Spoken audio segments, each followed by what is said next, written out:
Another episode of Loki has arrived, bringing with it some twists, a long-awaited cameo, and even some unexpected romance. What does it all mean? Where will our favorite god of mischief be heading next? Here's the ending of Loki Episode 4 explained.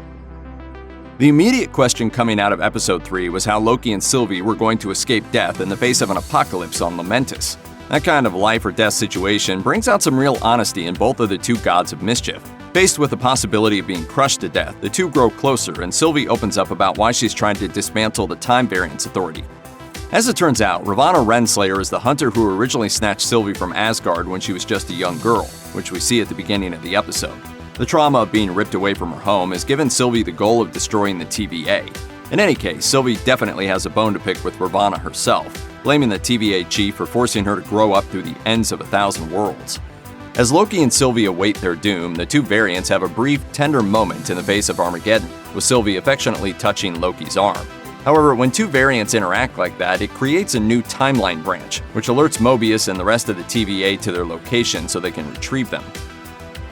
One of the most surprising moments of the episode was a delightful cameo from Lady Sif, who hasn't appeared in the MCU since Thor: The Dark World, unless you count a 2015 episode of Marvel's Agents of S.H.I.E.L.D. Although her role in the episode is only a minor one, it forces Loki to take a closer look at himself. Mobius traps Loki in a time loop where Sif repeatedly beats him up in Asgard for cutting off her hair as a joke. Sure, the physical beating is torturous, but it's not the true purpose of the loop. Rather, it's what she says to the trickster that slowly chips away at Loki's resolve. I hope you know you deserve to be alone, and you always will be. The god of mischief has always seen himself as a loner and an outsider, even though he was considered family by the likes of Thor and Odin. Obviously, this version of the character didn't get the original story arc after the events of the Avengers that made him realize that he truly has a family. But this time loop is clearly setting the Asgardian up to realize that he doesn't want to live like that anymore. Additionally, Loki is falling for Sylvie, something Mobius finds hilarious in his interrogation scene. What a incredible seismic narcissist! You fell for yourself! Indeed, Loki's in love with himself, a development that definitely doesn't seem like it will end well. However, Loki's conversation with Mobius leads to the god of mischief trying to convince Mobius that everyone at the TVA are actually variants whose memories have been erased. Loki's insistence that timekeepers are kidnapping variants and wiping their memories to work for the TVA pushes Mobius to look into his claims. In fact, it says a lot about the impact Loki has had on the TVA analysts that he's started to take him seriously. Mobius and Loki have struck up a genuine friendship, even if that friendship is based on the two of them trying to outsmart each other at every turn. It's that friendship that makes Mobius sneak a look at Ravonna's tempad after she refuses to explain what really happened to Hunter C-20, which allows him to discover that Loki was right about the TVA. This means Ravonna is covering up the Timekeeper's deceit. Obviously, Ravonna doesn't want this information to become public knowledge, so when Mobius starts wondering aloud about what his life was like before being a cosmic bureaucrat, she orders a hunter to prune him.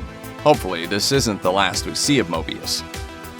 Ever since the first episode of Loki, fans have suspected that the Timekeepers aren't even real, largely because we haven't seen them in action at all in the series so far. But in a surprise twist, Ravonna takes the two Loki variants to meet the trio of space lizards, leading to an interesting conversation between the TVA chief and Sylvie. After everything, Sylvie is still desperate for answers about why her life was thrown into ruin because of the TVA. The show still hasn't explained what Nexus Event made the TVA go after Sylvie, and Ravonna isn't about to open up about that just yet. Instead, she brushes Sylvie's question off, saying she doesn't remember why they were sent after her, which visibly crushes and enrages Sylvie. After an atmospheric battle in the Timekeeper's smoky chamber, the series reveals the three aliens running the TVA are actually androids, so clearly someone else entirely is pulling the TVA's strings. But who's really behind the TVA? Regardless, the variants have proved that perhaps a dash of chaos is exactly what the multiverse needs. They're even on the cusp of confessing their feelings for one another, a possibility seemingly ruined when Ravonna prunes Loki right in front of Sylvie. But wait, there's more. The series' first mid-credit scene reveals that Loki might not be dead. Once again, the trickster cheats death in the MCU, and the Asgardian wakes up in what looks like a ruined version of New York, asking if he's in hell.